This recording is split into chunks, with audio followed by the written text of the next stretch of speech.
വിജയ് സേതുപതിയുടെ ഒരു cinema OTT release ചെയ്തിട്ടുണ്ട്. Ace Amazon പ്രൈമിലാണ് stream ചെയ്യുന്നത്. നമ്മുടെ വിജയ് സേതുപതി രുക്മിണി വസന്തൊക്കെ അഭിനയിച്ച പടമാണ്.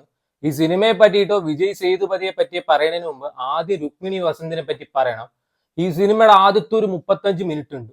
ഭയങ്കര ഒരു ഫീൽ ഗുഡ് വൈബായിരുന്നു അത് കാണുമ്പോൾ. സോ ബ്യൂട്ടിഫുൾ എന്ന് വേണമെങ്കിൽ പറയാം. അതിന് മെയിൻ റീസൺ രുക്മിണി വസന്താണ്.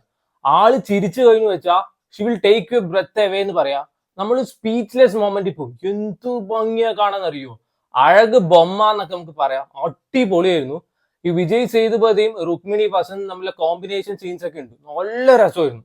എന്ത് രസമായിരുന്നു കണ്ടിരിക്കാന്നറിയും. ഞാൻ റീവൈൻഡ് അടിച്ച് കാണുമായിരുന്നു. വിജയ് സേതുപതി റൊമാൻസ് ഒക്കെ അടിപൊളിയായി ചെയ്യും. And at the end of the day ആള് കൂടുതലും ചെയ്യുന്നത് ത്രില്ലർ പടങ്ങളായിരിക്കും. നല്ല രസമായിരുന്നു കണ്ടിരിക്കാൻ. വിജയ് സേതുപതി ചെറിയ ചെറിയ എക്സ്പ്രഷൻസും കാര്യങ്ങളൊക്കെ ഇടുന്നതൊക്കെ നല്ല രസമായിരുന്നു.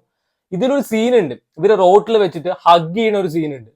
വേറെ ആര് ചെയ്താണെങ്കിലും ഭയങ്കര ക്രിഞ്ച് ആവേണ്ട സീന്. അടിപൊളി ഫീലാണ് കണ്ടപ്പോൾ കിട്ടിയത്. ആൻഡ് ആഫ്റ്റർ ദാറ്റ് 35 മിനിറ്റ്സ് എല്ലാവർക്കും പല പല ഒപ്പീനിയൻ ഉണ്ടാവും. കാരണം വൺസ് ഒരു ഫീൽ ഗുഡിന് അതൊരു ത്രില്ലർ അല്ലെങ്കിൽ ഒരു ഹൈസ്റ്റ് മോഡിലോട്ട് പടം ഷിഫ്റ്റ് ആവുകയാണ്.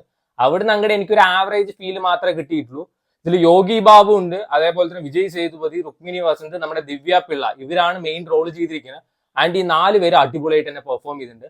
കുറെ കാലം യോഗി ബാബു ഇത്ര വൃത്തിക്ക് പെർഫോം ചെയ്യുന്ന കാണുന്നത്. യോഗി ബാബുവും അതേപോലെ തന്നെ വിജയ് സേതുപതിയും നമ്മളെ കൗണ്ടേഴ്സ് ഒക്കെ നല്ല രസമുണ്ടായിരുന്നു. പക്ഷെ അത് പറഞ്ഞിട്ട് കിടിലം പടം എന്നൊന്നും പറയാൻ പറ്റില്ല. ആ 35 മിനിറ്റ് കഴിഞ്ഞപ്പോൾ എനിക്കെന്തോ വലിയ അത്രയ്ക്ക് ഇഷ്ടമായതൊന്നുമില്ല. ഒരു ആവറേജ് പടം എന്നൊക്കെ വേണമെങ്കിൽ പറയാം. അത്യാവശ്യം ത്രില്ലർ മോഡും ത്രില്ലർ എലമെന്റ്സും കാര്യങ്ങളൊക്കെ ഉണ്ടെങ്കിൽ പോലും ആ ഫീൽ ഗുഡ് ആ ഒരു മോഡിലെ ഫുൾ പടം എടുത്തു വെച്ചെന്ന് വെച്ചാൽ ഒന്നും കൂടി രസമായിരുന്നു എന്ന് എനിക്ക് പേഴ്സണലി തോന്നിയത്. സോ വേണ്ടവരെ കണ്ടു നോക്കുക. ആമസോൺ പ്രൈമിൽ അവൈലബിൾ ആണ്. വിജയ് സേതുപതി ആസ് യൂഷ്വൽ നന്നായിട്ട് തന്നെയാണ് പെർഫോം ചെയ്തിരിക്കുന്നത്. എന്നാലും ഒരു ത്രില്ലർ കാണുമ്പോൾ ഒരു ഗും ഉണ്ടാവില്ലേ, അത് എവിടെയൊക്കെ മിസ്സിംഗ് ആയിട്ട് പേഴ്സണലി എനിക്ക് തോന്നി. സോ വേണ്ടവര് കണ്ടു നോക്കുക. ആമസോൺ പ്രൈമിൽ അവൈലബിൾ.